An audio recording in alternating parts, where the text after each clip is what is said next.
اس کا احاطہ کیا جائے۔ اسی طرح جدید اردو نظم انسان اور ہیئت کے تجربے، انسان جو ہے آپ کو معلوم ہے کہ جمیل جالبی صاحب کی بہت ایک طویل نظم ہے جو کتابی صورت میں بھی آ چکی ہے،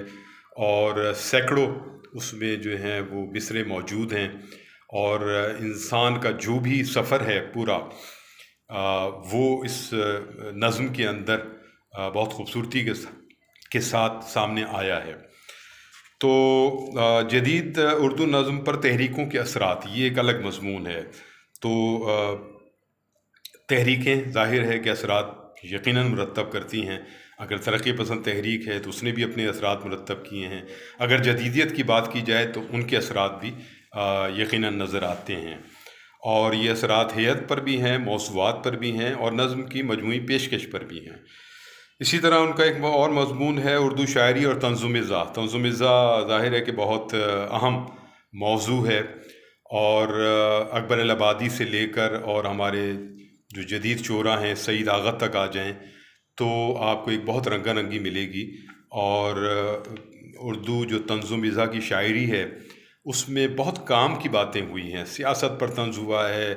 سماجی تضادات پر طنز ہوا ہے، اور جو انسانی زندگی ہے، انسان ہے، اس کے تضادات ہیں، ان پر بھی بہت گہرے طنز اور مزاح کی پھلجھڑیاں بھی چھوڑی گئی ہیں۔ تو اسی طرح ایک اور مضمون ہے ثلاثی کا تحقیقی و تنقیدی مطالعہ۔ تو ثلاثی جو ہے وہ حمایت علی شاعر صاحب کی ایجاد ہے، اور انہوں نے اس پر خاصا کام کیا، اس کے بعد بھی اس موضوع پر خاصے بحث و مباحثے بھی ہوئے، تنقید بھی ہوئی، تعریف بھی ہوئی، اور خود جو ثلاثیاں حمایت علی شاعر صاحب نے لکھی وہ بہت اعلیٰ درجے کی ہیں، اور اس کے بعد بھی ثلاثیاں لوگ لکھ رہے ہیں۔ پھر کافی کا تحقیقی و تنقیدی مطالعہ۔ کافی جو ہے ہماری سمجھنے کہ ایک صوفیزم والی اور ایک ایسی صنف ہے جس میں عوام کے جذبات اور عوام کے خیالات اور عوامی صورتحال، اور اس میں کافی میں سب کچھ موجود ہے، رومانس بھی ہے، اور ایسے تضادات بھی ہیں زندگی کے جو ہماری دیہی زندگی میں خاص طور پر سامنے آتے ہیں، اور عوام دوستی بھی ہے اس میں، اور انقلاب بھی ہے، اور بہت کچھ ہے کافیوں میں۔ تو اس کے علاوہ ایک اور مضمون ہے ان کا نظمانہ، یہ بھی تحقیقی و تنقیدی مطالعہ ہے۔ نظمانہ جو ہے وہ نظمانے جو ہے وہ محسن بھوپالی صاحب کی ایجاد ہے، اور یہ ایک افسانے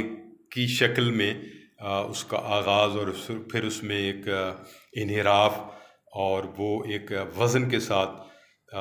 ایک ایسی صورتحال جس میں کسی بھی سماجی صورتحال پر طنز یا کوئی بھی معاشرتی صورتحال کو پیش کیا جاتا ہے، اور اس پر بھی خاصی گفتگو ہوئی ہے، اور اب بھی کچھ لوگ لکھ رہے ہیں۔ منٹو اپنی نظر میں تحقیقی اور تنقیدی جائزہ ہے یہ بھی، اور ظاہر ہے کہ منٹو اس وقت بہت زبردست فیشن میں ہیں، اور ایک ایسی صورتحال ہے جس میں کہ منٹو سارے ہی افسانہ نگاروں کو سے آگے نکل کر موجود ہیں، اور جو جدید افسانہ ہے اس پر بھی اس منٹو کے اثرات موجود ہیں۔ تو منٹو ایک بڑے افسانہ نگار ہیں، اور ان پر ڈاکٹر شمع افروز نے ایک اچھا مضمون لکھا ہے۔ افسر ماپوری کی نعت شناسی کا تحقیقی و تنقیدی مطالعہ، قیوم نظر کی نعت گوئی کا فکری و فنی مطالعہ، جدید اردو نظم اور ہماری تہذیب و ثقافت، یہ سارے مضامین ہیں۔ تو اس طرح دیکھا جائے تو اس میں نعت نگاری بھی آ جاتی ہے ان کے مضامین میں، اردو نظم بھی آ جاتی ہے، اردو نظم کے اندر جو ہیئت کے تجربات ہوئے ہیں، صنف کے تجربات ہوئے ہیں وہ بھی آ جاتی ہے، اور پھر نون راشد جیسے شاعر کا جائزہ جو اسلوب کے حوالے سے ہے وہ بھی ہے، اور کلچر کے حوالے سے بھی ہے۔ تو یہ اس طرح دیکھا جائے تو یہ سب کچھ مل ملا کے ایک متنوع مضامین کی کتاب ہے یہ، اور ایک خوش آئند بات ہے کہ ہمارے نئے لکھنے والے، یہ تقریباً 172 صفحات کی کتاب ہے، بہت قرینے سے شائع کی گئی ہے، اور پڑھنا چاہیے اس کتاب کو۔ نئی کتابوں کا تعارف اسی لیے ہوتا ہے کہ آپ تک وہ پہنچ سکیں اور آپ انہیں پڑھ سکیں۔ تو یہ پڑھنے کی طلب جو ہے یہ ضرور اپنے اندر زندہ رکھیں، تابندہ رکھیں، اور نئی کتابوں کو ضرور خریدیں اور ضرور ان کو پڑھیں اور اپنی ایک رائے کا اظہار کریں۔ تو